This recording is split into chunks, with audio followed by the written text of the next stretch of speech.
दोस्तों, आज के इस वीडियो में हम आपको एक ऐसी लड़की की बात बताने जा रहे हैं जो बचपन में ही मां बन गई। यानी उसकी उम्र सिर्फ 12 साल थी और वो मां बन गई। पाकिस्तान के एक गांव में जुबेदा नाम की औरत रहती थी। जुबेदा की 2 बेटियां थी। छोटी बेटी का नाम निशा था और बड़ी बेटी का नाम आलिया था। जुबेदा के पति असलम का बीमारी के कारण इंतकाल हो गया था।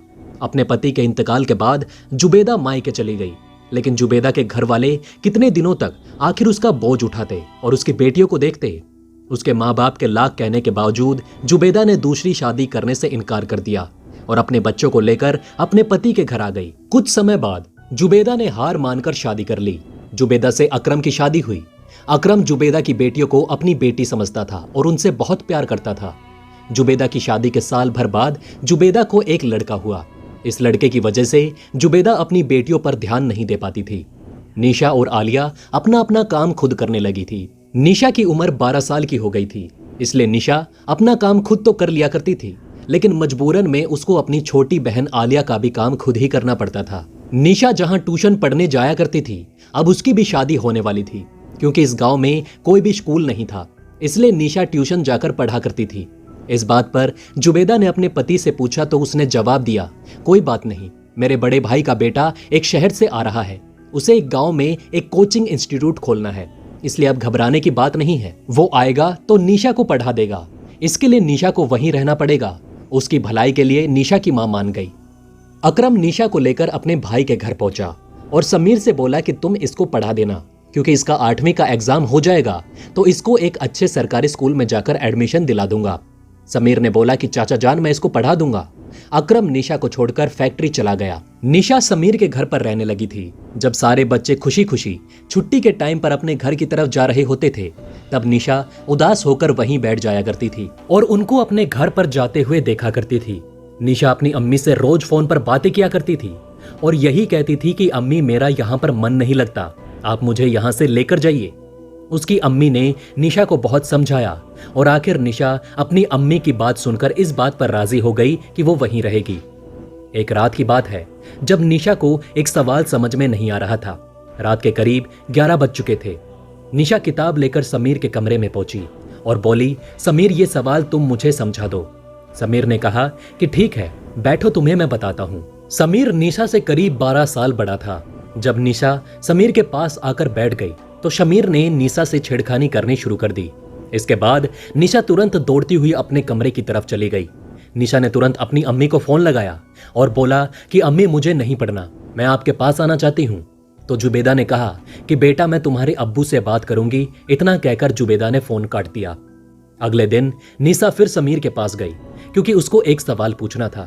इस समय समीर की कोचिंग में काफी बच्चे आए हुए थे, लेकिन उसी समय समीर ने निशा का हाथ पकड़ लिया और उसके बालों को सहलाने लगा। निशा तुरंत पीछे की तरफ हट गई। उसी रात निशा ने फिर अपनी अम्मी से बात की, अम्मी, मुझे अब यहाँ नहीं रहना, मेरा यहाँ दिल नहीं लगता। निशा के साथ क्या हो रहा था वो अपनी मम्मी को बताना चाहती थी, लेकिन बता नहीं सकती थी क्योंकि वो समीर के फोन से ही अपनी अम्मी को फोन किया करती थी और समीर पीछे खड़ा होता था। इस वजह से निशा मजबूर थी। वो बता भी नहीं सकती थी कि आखिर उसके साथ इस घर में क्या क्या हो रहा है। निशा की बात पर उसकी माँ तो परेशान हो गई, इसलिए उसने निशा के अब्बू से कहा कि निशा को घर वापस ले आओ, निशा वहां बहुत ज्यादा परेशान हो रही है।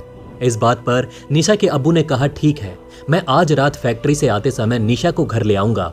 जब अकरम निशा को लेने निकल रहा था, तभी उसके पास एक इमरजेंसी काम आ गया, जिसकी वजह से अकरम को काफी ज्यादा देर हो गई। जुबेदा ने जब देखा कि अकरम को आने में देर हो रही है, तो जुबेदा ने अकरम को फोन करके बात करने की कोशिश की, लेकिन अकरम मशीन की वजह से उस फोन की रिंगटोन सुन नहीं पा रहा था। उधर समीर के घर वाले किसी शादी में चले गए थे। घर में निशा और समीर खाली अकेले मौजूद थे। समीर निशा के कमरे में गया और जाकर बोला, आज तुम्हें कुछ पूछना नहीं है क्या? और जाकर निशा के बगल में बैठ गया।